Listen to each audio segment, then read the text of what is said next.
घटना नहीं है कि वो सन्यास के रास्ते पर चलें और फिर सन्यास के रास्ते पर चलते हुए किन्नर अखाड़े में शामिल हो जाएं और फिर किन्नर अखाड़े में जाकर के महामंडलेश्वर बन जाएं। तो ये सामान्य घटना किसी को भी प्रतीत नहीं हुई और इसलिए ये सवाल बहुत महत्वपूर्ण हो गया और फिर विवाद भी बना और विवाद बनने के बाद महामंडलेश्वर भी बनी, फिर इस्तीफा दी, फिर महामंडलेश्वर बनाई गई। तो ये अभी विवरण चल रहा है। ये रार और तकरार दोनों चल रहे हैं महामंडलेश्वर बनने के लिए। और अखाड़े में जो किन्नर अखाड़ा है, हमले करवाए गए। लक्ष्मी नारायण त्रिपाठी पर आरोप लगा कि जिन्होंने सवाल उठाया था कि कैसे ममता कुलकर्णी महामंडलेश्वर बन गई, तो जिन्होंने सवाल उठाया था उनके ऊपर हमले हुए। पुलिस अलग उसकी जांच कर रही है। इस तरह की बहुत सारी घटनाएं। अभी मोनालिसा की बात आप देखिए कि नेपाल में मोनालिसा का शो चल रहा है। अब कह रहे हैं कि कुंभ की खोज है मोनालिसा, मोनालिसा फिल्मों में जा रही है। एक ऐसी घुमंतु जनजातीय लड़की आज फिल्मों में प्रवेश करने जा रही है। यह कुंभ की उपलब्धि है, लोग इसे प्रचारित कर रहे हैं। तो कहने का तात्पर्य यह है मित्रों कि कुंभ ऐसी भावना का ओतप्रोत था जिसे हम सब अगर आत्मसात कर लें तो हम सब की जिंदगी बहुत बेहतर हो सकती है।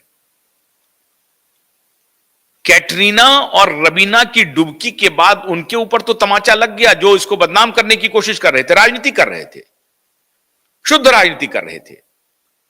सरकार अपना क्रेडिट लेगी और उनको लेने का हक है। सरकार ढोल बजाएगी, सरकार कहेगी कि हम ये बंदोबस्त कर रहे थे, हमको इसमें कामयाबी मिली है। और अगर बीच में कोई घटना हो जाती है तो आप कल्पना कीजिए कि किस दौर से सरकार गुजर रही होगी। स्वयं योगी रात रात भर जग करके कंट्रोल रूम में देख रहे थे कि कहां किस प्रकार से बातें हो रही हैं। फैलाई गई कि 300 किलोमीटर का जाम है। था कुछ दिनों के लिए, कुछ घंटों के लिए जरूर था और वो परेशानी का सबब बना। तो जब ये बातें उठी तो योगी अलर्ट हुए और जब योगी अलर्ट हुए तो रात को भी जगे हुए हैं। योगी 3-3 बजे रात को उठ करके देख रहे हैं कि साहब स्नान के पहले का, ये ब्रह्म मुहूर्त के पहले भीड़ हो सकती है, तो उठ करके बैठे हुए हैं अपने अधिकारी के साथ।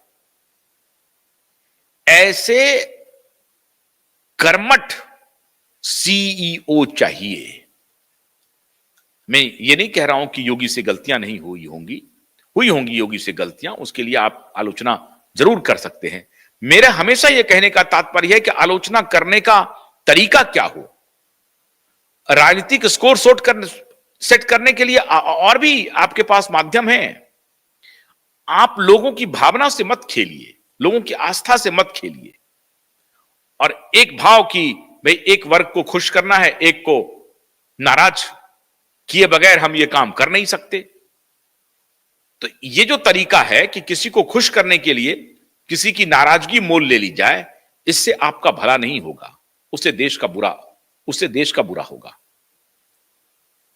तो कुंभ तो खत्म हो गया, प्रधानमंत्री का आर्टिकल भी आ गया, योगी ने अपना रिपोर्ट कार्ड भी दे दिया और देश इस बात को मान रहा है कि चाहे कुछ भी हो, योगी ने अपने तरीके से पूरी कोशिश की कुंभ को सफल बनाने की। जो घटनाएं घटी हैं, जो मृत्यु हुई है, वो छोटी बिल्कुल नहीं है। सरकार उसके लिए क्या कर रही है, मुआवजा दिया गया या नहीं दिया गया, ये रिपोर्टें जरूर आनी चाहिए। सरकार को यह बात स्पष्ट करनी चाहिए और आगे क्या हो सकता है बेहतर उपाय, और कुंभ को और बेहतर कैसे बनाया जाए, प्रयागराज को और कैसे सुदृढ़ किया जाए। क्योंकि ये जो ब्रांडिंग हुई है, जो प्रमोशन हुआ है प्रयागराज का, तो लोगों के आने का सिलसिला वहां पे चल पड़ेगा, आप ये पक्का मान के चलिए। तो उम्मीद की जानी चाहिए कि प्रशासन सजग रहेगी, अलर्ट रहेगी और अलर्ट मोड में कुछ ना कुछ और बेहतर होगा।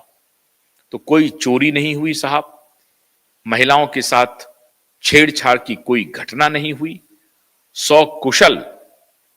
सकुशल अगर छोटी मोटी घटनाएं हुई होंगी तो वो प्रकाश में नहीं आया, ऐसी कोई बड़ी घटनाएं नहीं हुई।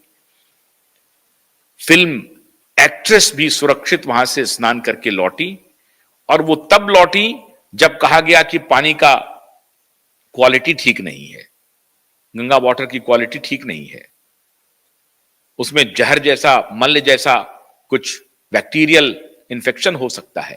ऐसी परिस्थिति में कैटरीना और रवीना वहां जाकर के स्नान करती हैं और देश को संदेश देती हैं कि सब मेरे जैसी हसीन एक्ट्रेस, अदाकारा यहां पहुंच सकती हैं, जिसको कि ख्याल रखना पड़ता है अपने शरीर का, अपनी सुंदरता का, तो उनके ऊपर जब कोई बैक्टीरिया का कोई असर नहीं है तो आप चिंता मत कीजिए, आपके ऊपर भी बैक्टीरिया का असर नहीं होगा। ये जो संदेश गया, ये कैटरीना और रवीना ने जो किया है वो अतुलनीय है।